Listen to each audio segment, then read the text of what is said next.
Hi guys and welcome back to auto crew. आज आपके लिए एक और वीडियो लेके आ गया हूँ एमजी की हेक्टर फेसलिफ्ट 2023 के ऊपर। आज की इस वीडियो में बात करेंगे इस हेक्टर फेसलिफ्ट के अंदर जो ऑटोनॉमस लेवल 2 के फीचर्स आते हैं। बेसिकली अडास लेवल 2 के अंदर काफ़ी सारे फीचर्स इस कंपनी ने ऑफ़र करे हैं और काफ़ी सारे फीचर्स ऐसे हैं जो बिल्कुल नए, बिल्कुल यूनिक और बिल्कुल डिफरेंट है। आज की इस वीडियो में सभी अडास के फीचर्स आपको इसके समझा दूंगा और कोशिश करूंगा सभी फीचर्स प्रैक्टिकली दिखा भी दूं। तो चलिए स्टार्ट करते हैं इस वीडियो को और आपको दिखाते हैं हेक्टर फेसलिफ्ट के सभी फीचर्स। तो चलिए दोस्तों स्टार्ट करते हैं इस वीडियो को और आपको बताते हैं इस नई MG हेक्टर के अडास के बारे में। अडास के क्या क्या फीचर्स इसके अंदर आते हैं, किस तरीके से वो काम करते हैं और किस तरीके से आप उन्हें क्या क्या टॉगल कर सकते हैं। तो ये जो दो बटन्स देख रहे हैं, इन दो बटन से आप प्राइमरीली अपने अडास के ज़्यादातर फीचर्स आप यूज़ कर सकते हैं। यहाँ पे आप देखेंगे तो क्रूज़ से सिमिलर बटन आपको दिखाई देगा। तो ये है दोस्तों बेसिकली अडेप्टिव क्रूज़। ये आप देखेंगे तो MG पायलट ऑन यहाँ पे हो चुका है और कुछ इस तरीके से ये काम करता है। अब क्रूज़ की स्पीड मैं सेट कर देता हूँ, यहाँ पे 65 की स्पीड सेट कर दी है अगर आप यहाँ पे देख पा रहे हो। और आगे अगर आप देखेंगे, आगे जो विक्रम जा रहा है ग्रीन वाला, उसकी वजह से मेरी स्पीड है इस टाइम 47 किलोमीटर्स पर आवर की। अब दोस्तों इस बटन से मेरा सिर्फ क्रूज़ ऑन हुआ है। आप देखेंगे तो लेन मार्किंग्स यहाँ पे सब कुछ ठीक ठाक है, बट कोई लेन्स ये गाड़ी कैच नहीं कर रही है। उसका क्या रीज़न है दोस्तों? सबसे पहले आप देख लीजिए मेरे पैर बिल्कुल यूज़ नहीं हो रहे हैं यहाँ पे। और अब आगे आप देखिएगा गाड़ियाँ ब्रेक मार रही हैं, गाड़ी भी जहाँ तक है पूरे चांसेस हैं खुद ब्रेक मारेगी। ये देखिए स्पीड यहाँ पे रिड्यूस हो रही है और मैं कुछ भी नहीं कर रहा हूँ, 43 पे आ चुकी है स्पीड, जबकि मेरी गाड़ी की स्पीड इस टाइम होनी चाहिए 65 की। अब थोड़ा सा लेन चेंज करके देखते हैं, क्या पता गाड़ी की स्पीड बढ़ जाए। ये देखिए यहाँ पे अगर आप देखेंगे तो गाड़ी ने अपनी स्पीड गेन कर ली है 51, 55, 60, 61, 62। आगे की गाड़ियों को सेंस करके स्पीड बढ़ रही है और 65 से ऊपर ये स्पीड वैसे भी नहीं जाने वाली है। और आप देखेंगे सियाज हल्की हल्की मेरी लेन में आ रही है, बट ये उसे उतना ज़्यादा स्कैन नहीं कर रही है क्योंकि कुछ परसेंटेज ही गाड़ी का मेरी लेन में था। ये जो आपने नॉइज़ सुनी, मैं लेन से बाहर आ रहा था, इस वजह से ये नॉइज़ आई थी। और अब अगेन आगे वाली हैरियर को देख के इस गाड़ी ने ब्रेकिंग ले ली है और लगभग 57 की स्पीड पे ये गाड़ी आ चुकी है। तो कुछ इस तरीके से काम कर रहा है इसका अडेप्टिव क्रूज़ कंट्रोल। और साथ ही आपने ब्रेकिंग भी देख ली, अभी इस गाड़ी ने हल्का सा सडन ब्रेक लिया क्योंकि डिज़ायर इस लेन में आ गई थी। चलिए अब दूसरे बटन का काम आपको दिखाते हैं। तो दूसरा बटन मैंने ऑन कर दिया है और अब ये अडेप्टिव क्रूज़ कंट्रोल के साथ साथ लेन कीप असिस्ट या लेन डिपार्चर वार्निंग वगैरह भी मैनेज करेगी।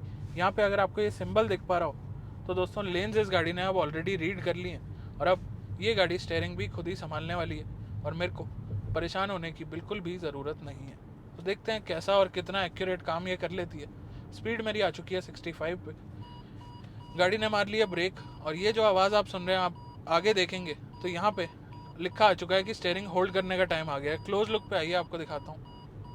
तो यहाँ पे आपको दिख रहा है कि गाड़ी कह रही है स्टेयरिंग पकड़ने के लिए, तो पकड़ लेते हैं। गाड़ी को अलार्म मिल गया कि ड्राइवर अटेंटिव है। अब बेसिकली आप देखेंगे तो अगेन ये अपना काम कर रही है। लेंस दोस्तों उतनी ज़्यादा कर्वी नहीं है तो आपको शायद उतनी एक्यूरेसी ना पता लगे, बट अगर आप क्लोजली डिटेल में देखेंगे तो कहीं ना कहीं स्टेयरिंग अपना काम कर रहा है। थोड़ा सा लेन से बाहर जाने की कोशिश करता हूँ और ये मैंने छोड़ दिया तो ये देखिए गाड़ी आ गई है लेन में। अभी आपको दोबारा दिखाता हूँ एक बार, ये भाई थोड़ा सा निकल जाए, क्योंकि ये सब फीचर्स आपके काम ज़रूर आते हैं, बट इन पे रिलाई करना या ना करना ये टोटली आपकी कॉल है।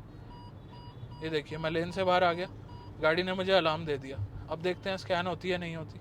स्कैन हो गई है, गाड़ी खुद लेन में आ गई है, मैंने कुछ नहीं किया, सभी चीज़ें आपके सामने हैं। अब दोस्तों इसके अंदर है एक ट्रैफिक जैम अलर्ट। आगे आप देखेंगे तो मैप में आपको रेड दिखाई दे रहा है। देखते हैं ट्रैफिक जैम अलर्ट किस तरीके से काम करता है। और ये शायद पहली गाड़ी है जिसके अंदर कुछ इस तरीके का फीचर इंट्रोड्यूस किया गया है। देख लेते हैं सभी चीज़ें प्रैक्टिकली अपने सामने। स्टेयरिंग को इनपुट दे दिया, ब्रेक मैंने नहीं मारी है, आप पैर देख सकते हैं मेरा, और गाड़ी की स्पीड आ चुकी है लगभग 30 पे। तो ये आपके सामने 25-30 की स्पीड पे गाड़ी चल रही है और टोटली हॉल्ट पे भी मेरे हिसाब से ये गाड़ी आ जाएगी। लेन कीप असिस्ट ऑफ होने की वार्निंग वहाँ पे मेरे को मिल गई थी। तो यहाँ आप देखेंगे अगेन स्टेयरिंग पकड़ने के लिए मेरे को इनपुट दिया गया और यहाँ गाड़ी आ गई है एग्जैक्ट 0 की स्पीड पे, आप नोट कर सकते हैं। अब ट्रैफिक में साथ साथ खुद चल रही है आगे वाली गाड़ी को सेंस करते हुए। तो दोस्तों ट्रैफिक में भी अगर आपका ADAS काम करे तो मेरे हिसाब से इससे बढ़िया बात तो कुछ हो ही नहीं सकती। आप देख रहे होंगे इस टाइम गाड़ी ने खुद स्पीड गेन करी है। मुझे नहीं पता आप मेरा फुट एरिया कितना देख पा रहे हैं, बट दोस्तों मैं पैर बिल्कुल भी हिला नहीं रहा हूँ। हाँ, स्टेयरिंग यहाँ पे ज़रूर यूज़ कर रहा हूँ, और वो क्यों यूज़ कर रहा हूँ उसका मेजर रीज़न है कि दोस्तों गाड़ियाँ इधर उधर की लेन्स में होती हैं तो लेन गाड़ी कैच नहीं कर पा रही है। अब आप देखेंगे ब्रेकिंग, रेस वगैरह सभी चीज़ें गाड़ी खुद संभाल रही है। तो ओवरऑल मेरे हिसाब से कोई दिक्कत परेशानी नहीं है। अब क्योंकि गाड़ी सेंस नहीं कर पाती सभी चीज़ें, तो इसीलिए ड्राइवर का अटेंटिव रहना ज़रूरी है, नो मैटर कितने फीचर आपकी गाड़ी में दे दिए जाएं। वापस ऑन कर देते हैं और स्पीड भी बढ़ा देते हैं इसकी, देखते हैं किस तरीके का काम ये कर लेती है। 20 की स्पीड का इनपुट दिया हुआ है मैंने इसे, और यहाँ आप देखेंगे तो दोस्तों 19 की स्पीड पे आ चुकी है गाड़ी। और एम्बुलेंस वगैरह को दोस्तों रास्ता हमेशा दें अगर आपके लिए पॉसिबल हो।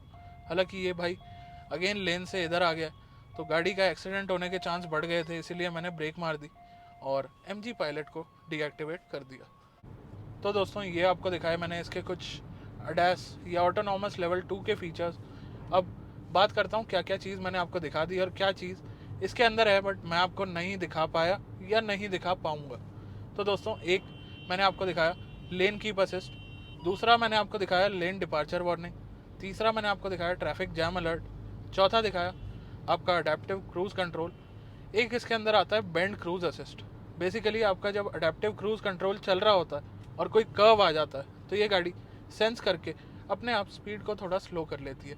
यहाँ पे मेरे पास कोई कर्व अभी नहीं आया है, आगे आता है तो कोशिश करता हूँ दिखाने की, बट वो चीज़ भी अभी तक आपको नहीं दिखा पाया हूँ। एक आती है ऑटो एमरजेंसी ब्रेकिंग, वो भी टेस्ट करने का मौका दोस्तों ना ही मिले तो अच्छा है, क्योंकि ये एमरजेंसी वाले जो फीचर्स होते हैं एमरजेंसी में ही यूज़ किए जाएँ तो बेहतर है, बजाय ऐसे प्रैक्टिकल यूज़ करने का, क्योंकि पब्लिक रोड्स पे ये सब चीज़ें करना ठीक नहीं है। हाँ, कभी अगर इमरजेंसी में गाड़ी ये काम कर दे आपके लिए तो डेफिनेटली एक काफ़ी अच्छी बात है।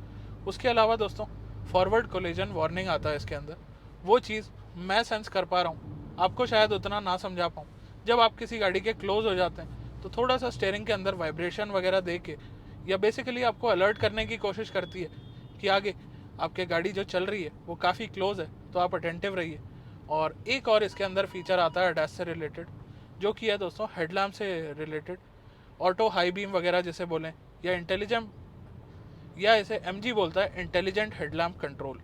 बेसिकली दोस्तों ऑपोजिट साइड के ड्राइवर्स वगैरह को सेंस करके उनके आंखों में हाई बीम वगैरह ना पड़े और आगे आपकी लेन में कौन है, कितने लोग हैं, किस तरह से हैं, उन सभी चीज़ों को देखते हुए इसका हाई बीम और लो बीम अपने आप असिस्ट हो जाता है। तो ये कुछ चीज़ें जो आपको दिखानी, बतानी और समझानी थी। ओवरऑल इस सेगमेंट के अंदर अब ADAS एक कॉमन ट्रेंड बनने वाला है, और आप देखेंगे तो इस गाड़ी के अंदर भी वो चीज़ें लेवल 2 की आ चुकी हैं। तो दोस्तों यही कुछ दिखाना था आपको आज के इस वीडियो में। बाकी मिलते हैं बहुत जल्द एक नई वीडियो के साथ, तब तक के लिए धन्यवाद।